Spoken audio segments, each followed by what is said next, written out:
Yes, today we are going to see incomplete records part 1. That is, we are going to see a statement of affairs.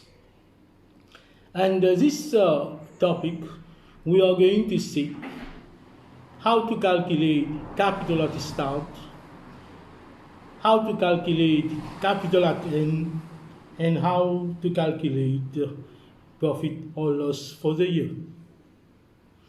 Now, we have to prepare a statement of affairs. A statement of affairs is similar to a statement of financial position.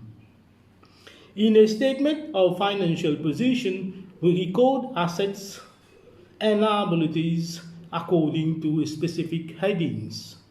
For example, equipment, building, motor van will be recorded under non-current assets. Inventory, trade receivable, cash at bank will be recorded under current assets. But so far concerning the statement of affairs, still we have to record assets and liabilities, but there are no specific headings in a statement of affairs. So what we have to do, we have to record all assets on the debit side of the statement of affairs and all liabilities on the credit side of the statement of affairs.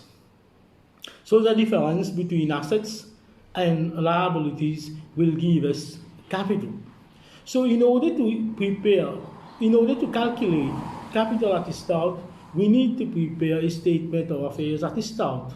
So in this case, no adjustments should be taken into account.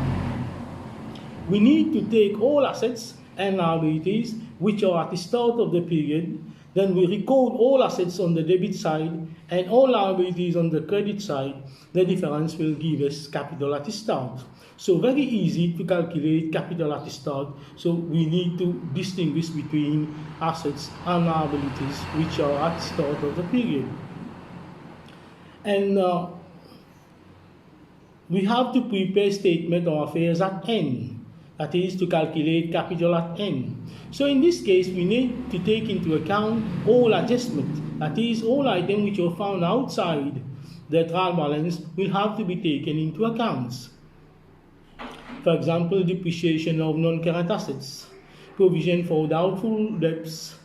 So all these will have to be taken into account when preparing a statement of affairs at end.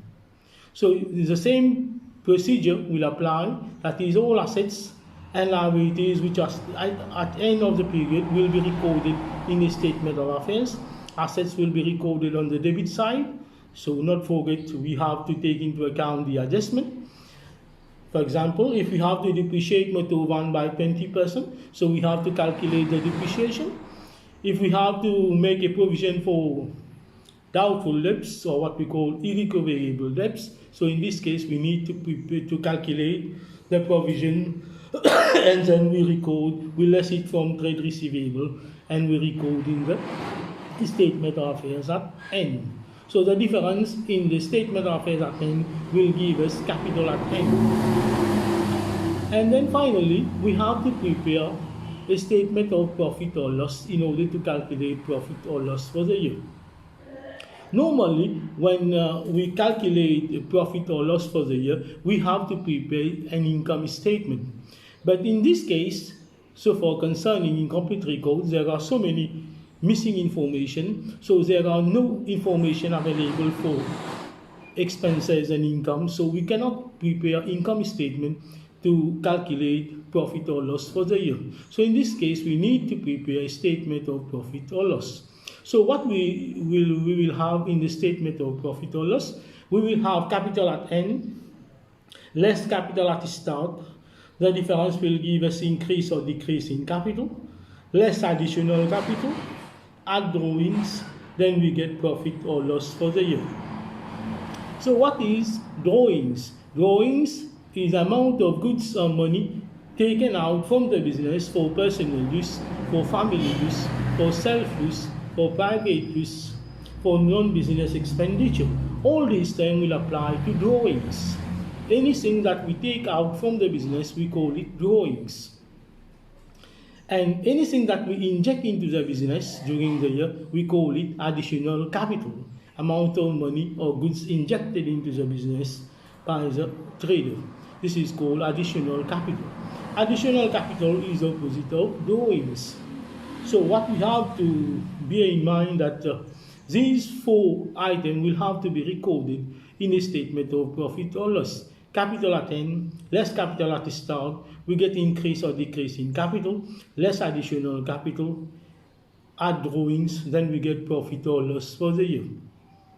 So these are the three accounts that we'll have to prepare. A statement of affairs at the start. So in this case, no adjustment will have to be taken into account. We take all assets and liabilities which are at the start of the period.